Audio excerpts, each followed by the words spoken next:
রাজাকারের বুলডোজার তাণ্ডবে বাংলাদেশ থেকে সমস্ত স্বাধীনতার স্মৃতি বিজড়িত স্থাপত্য শিল্প এবং স্বাধীনতার শেষ চিহ্নটুকুকেও বর্তমান সময়ে সমূলে নির্মূল করে ফেলার প্রচেষ্টা চালাচ্ছে।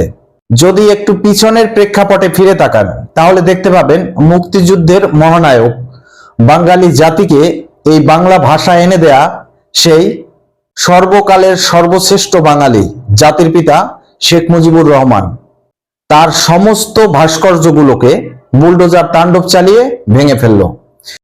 এরপরে শেখ মুজিবুর রহমানের যে 32 নম্বরে বাড়িটি ছিল, যেটা বাংলাদেশের মুক্তিযুদ্ধ জাদুঘর হিসাবে পরিচিত ছিল, সেই বাড়িটিকেও একদম ভেঙে গুড়িয়ে দিয়েছে বুলডোজার থেকে। এবং ঢাকা শহরে যে বিজয় সরণি রোডটা আছে, আপনারা সবাই যারা ঢাকায় বসবাস করেন তারা ঢাকা শহরের এই বিজয় সরণি রোড এটাকে আপনারা সবাই চিনেন। এখন এই বিজয় সরণি রোডটাকে বুলডোজার দিয়ে ভেঙে ফেলতেছে। আচ্ছা, একটা কথা বলুন, 24-এর যে এই নতুন বাংলাদেশ সেই আন্দোলনের একটা মিছিল ছিল, আপনাদের অবশ্যই সেই মিছিলটা মনে থাকার কথা যে তুমি কে আমি কে, রাজাকার রাজাকার।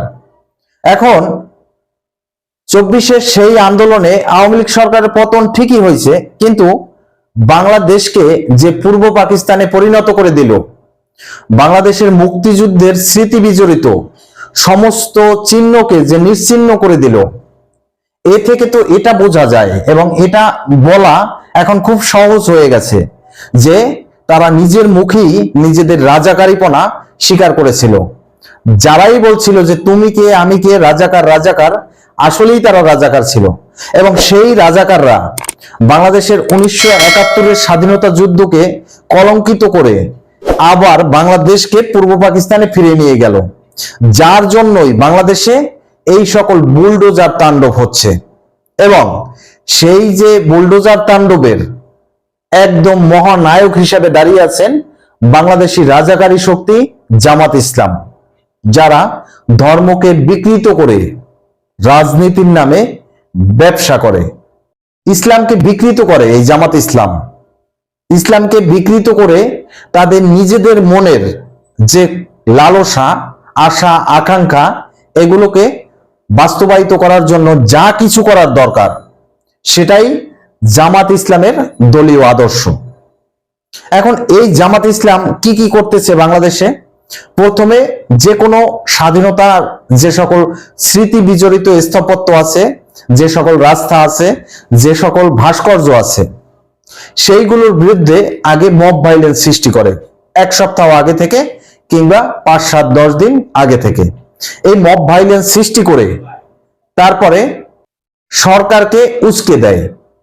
এবং ডক্টর মোহাম্মদ ইউনূস নিরুপায় হয়ে তিনি তার যে সিটি কর্পোরেশনের বুলডোজার আছে, সেই বুলডোজার গুলো দিয়ে বিভিন্ন রকমের প্রজ্ঞাপন জারি করে একের পর এক বাংলাদেশের 1971 সালে স্বাধীনতা যুদ্ধের স্মৃতি বিজড়িত যে সকল ভাস্কর্য আছে, রাস্তাঘাট আছে, যে সকল বিল্ডিং আছে এবং মুক্তিযুদ্ধের সাথে সম্পর্কিত সকল কিছুকে ধ্বংস করে দিচ্ছে।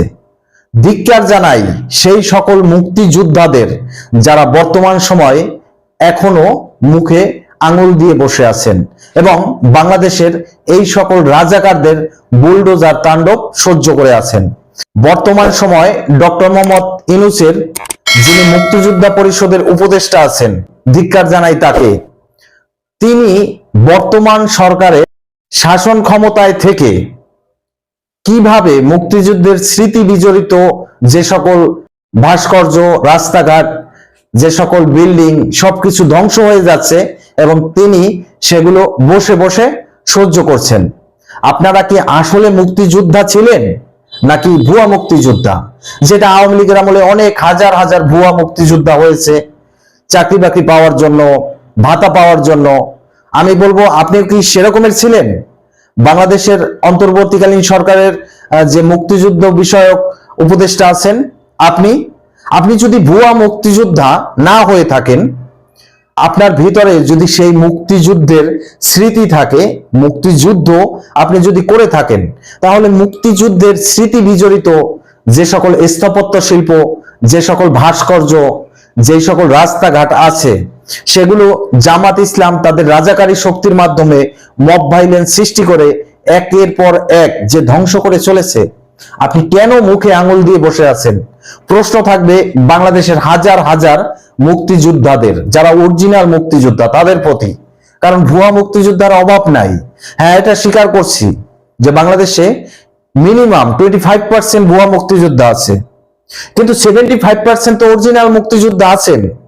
আপনাদের বিবেকে কি এখনো নাড়া দেয়নি যে বাংলাদেশের মুক্তিযুদ্ধ স্মৃতি বিজড়িত সকল স্থাপত্য শিল্প, ভাস্কর্য সবকিছু ধ্বংস করে দিচ্ছে এই রাজাকার বাহিনী মব ভাইলেন্সের মাধ্যমে? যদি আপনাদের হৃদয়ে সেই মুক্তিযুদ্ধের স্মৃতি থাকতো, তাহলে এটা সহ্য করতে পারতেন না। এটাই হচ্ছে আমার কথা। এছাড়াও বর্তমান সময় কিন্তু এনসিপিও তাদের ভুল বুঝতে পেরেছে, সরকারের বিরুদ্ধে চলে যাচ্ছে এনসিপি। ডক্টর মোহাম্মদ ইউনূসের প্রেস সচিব শফিকুল আলমকে খুলনায় বর্তমানে এক প্রকার গৃহবন্দী করে রেখেছেন। এই সকল বিষয় নিয়ে বিস্তারিতভাবে আলোচনা করব। ভিডিওটি মনোযোগ সহকারে ধৈর্য ধরে কন্টিনিউ করুন এবং শেষ পর্যন্ত দেখার পরে আমার ভিডিওটি যদি আপনার কাছে ভালো লাগে, তাহলে অবশ্যই ভিডিওটিতে একটি লাইক দিবেন, চ্যানেলটা সাবস্ক্রাইব করবেন এবং কমেন্ট করে আপনার মূল্যবান মতামত জানিয়ে যাবেন।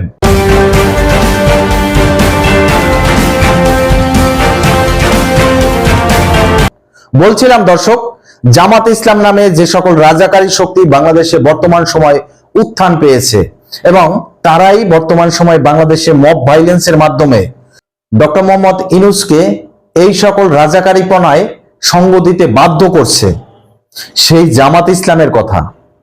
বর্তমানে ঢাকা শহরের সেই বিজয় সরণি রোডটাকেও তারা বর্তমানে একদম ভেঙে চুরে গুড়িয়ে দিয়েছে। কোনো বাংলাদেশের একটি সাধারণ নাগরিক, বাংলাদেশের কোনো একটি প্রথম সারির গণমাধ্যম, বাংলাদেশের কোনো মুক্তিযোদ্ধা এই বিষয়টিকে একবারের জন্য প্রতিবাদ করে নাই এবং কেউ একটা লাল কার্ড নিয়ে, একটা প্লে কার্ড নিয়ে সেই রাস্তা ভাঙার সময় রাস্তায় দাঁড়ায় নাই।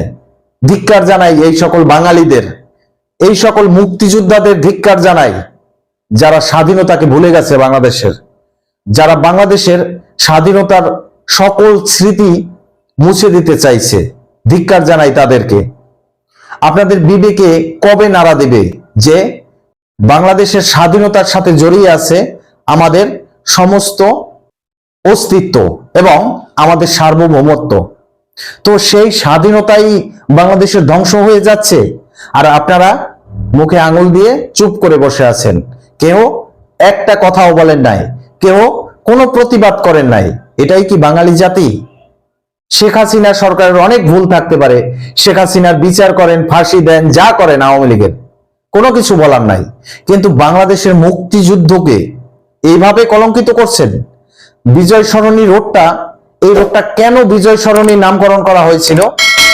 এ কারণেই করা হয়েছিল, বাংলাদেশে 1971 সালে 16ই ডিসেম্বরের বিজয় দিবসকে স্মরণ করে ওই রোডের নামকরণ করা হয়েছিল বিজয় সরণি। ওটা বাংলাদেশের একটি মুক্তিযুদ্ধের স্মৃতি বিজড়িত রোড। সেই রোডটাকে ধ্বংস করে দিল বাংলাদেশের এই সকল রাজাকাররা। কি করলো? প্রথমে 2-4-5 দিন আগে মবের সৃষ্টি করলো, সেখানে দাবি করলো এই রোড থাকতে পারবে না। সেই দাবি মেনে নেওয়ার জন্য সরকার একটা প্রজ্ঞাপন জারি করে তার সিটি কর্পোরেশনের বুলডোজার পাঠিয়ে দিলেন এবং রোডটাকে ভেঙে ফেললেন। এই বুলডোজার তাণ্ডব চলছে বাংলাদেশে। মব ভাইলেন্সের নামে বাংলাদেশের সমস্ত রাজাকারী কার্যকলাপ করে চলেছেন এই জামাত ইসলাম। সংখ্যালঘুদের উপরে অত্যাচার করছেন, ধর্ম বিক্রি করে, ধর্মকে বিকৃত করে, ইসলামকে বিক্রি করে, নবী মুহাম্মদ সাল্লাল্লাহু আলাইহি সাল্লামকে বিক্রি করে তারা বর্তমান সময়ে সেই লালমনিরহাটের একজন নাপিতকে মারধর করলেন এবং তাকে পুলিশের হাতে তুলে দিলেন। খিলক্ষেতের হিন্দুদের একটি দুর্গা মন্দির এই মব ভাইলেন্সের মাধ্যমে জামাত ইসলামের রাজাকারী শক্তি সেটাকে বুলডোজার দিয়ে ভেঙে ফেললেন। এটাই কি স্বাধীন বাংলাদেশ? এই জন্যই কি সংবিধানের ধর্মনিরপেক্ষ বাংলাদেশের যেই কথাটি, সেই ধর্মনিরপেক্ষ কথাটি মুছে দিতে চাইছেন? ৭২-এর সংবিধান মুছে ফেলবেন, বাংলাদেশের স্বাধীনতাকে ধ্বংস করে দিবেন, বাংলাদেশের স্বাধীনতার স্মৃতি বিজড়িত সমস্ত স্থাপত্য শিল্প, সমস্ত ভাস্কর্য, সমস্ত জাদুঘর যা কিছু আছে সবকিছুকে ধ্বংস করে দিবেন। মানুষ হৃদয়ে যে স্বাধীনতার শক্তি সেটাকে বহন করছে, সেটা কিভাবে ধ্বংস করবেন? এবং যাদের হৃদয়ে স্বাধীনতার প্রতি ভালোবাসা আছে, বাংলাদেশের প্রতি ভালোবাসা আছে, তারা কেন বাংলাদেশের এই ধরনের রাজাকারদের মব ভাইলেন্সের সবকিছু সহ্য করছেন? কেন প্রতিবাদ করছেন না আপনি? আর ডক্টর মোহাম্মদ ইউনূস তিনি এই রাজাকারদের সঙ্গ দেওয়ার কারণে একজন অর্থনীতিবিদ হয়ে, ডক্টরেট হয়ে, নোবেল বিজয়ী হয়ে বর্তমান সময় সমালোচিত হচ্ছেন। এটাই হওয়ার কথা। আপনি চোরের সঙ্গ দিলে আপনাকে তো কেউ ফেরেশতা বলবে না, আপনি ফেরেশতার সঙ্গ দিতে হবে, তাহলে আপনাকে ফেরেশতা বলবে। আপনি বিএনপির সঙ্গ দেন, কারণ বিএনপি ও বাংলাদেশের স্বাধীনতার সপক্ষের দল। এবারে আসি বিএনপির কথায়। বিএনপির মতন একটা এত বড় সক্রিয় রাজনৈতিক দল, স্বাধীনতার সপক্ষের একটি দল, জিয়াউর রহমান বাংলাদেশের স্বাধীনতার ঘোষক ছিলেন, তার স্ত্রী সন্তান, তার দলের নেতাকর্মীরা বাংলাদেশের এই সকল স্বাধীনতার যে সকল স্মৃতি আছে সবগুলোকে যে নিশ্চিহ্ন করে দিচ্ছে, তারা কোনো প্রতিবাদ করছে না, কোনো মিছিল মিটিং অবরোধ কোনো কিছু করছে না। তাহলে বিএনপিও কি এই রাজাকারী শক্তির কাছে হেরে গেল? প্রশ্ন থাকবে বিএনপির সকল নেতাকর্মীদের প্রতি, প্রশ্ন থাকবে সেই বাংলাদেশের স্বাধীনতার ঘোষক জিয়াউর রহমানের সুপুত্র তারেক রহমানের কাছে।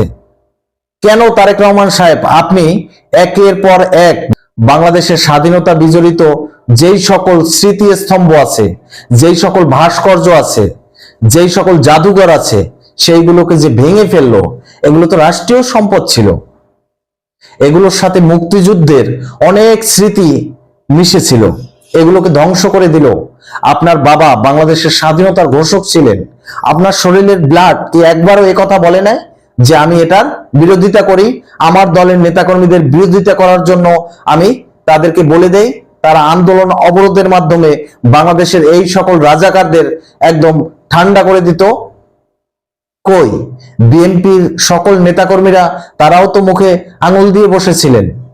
ধিক্কার জানাই বিএনপির এই সকল নেতাকর্মীদের যারা জিয়াউর রহমানের দলকে কলঙ্কিত করছেন, কারণ বিএনপি নামের এই দলটির যিনি প্রতিষ্ঠাতা তিনিই বাংলাদেশের স্বাধীনতার ঘোষক।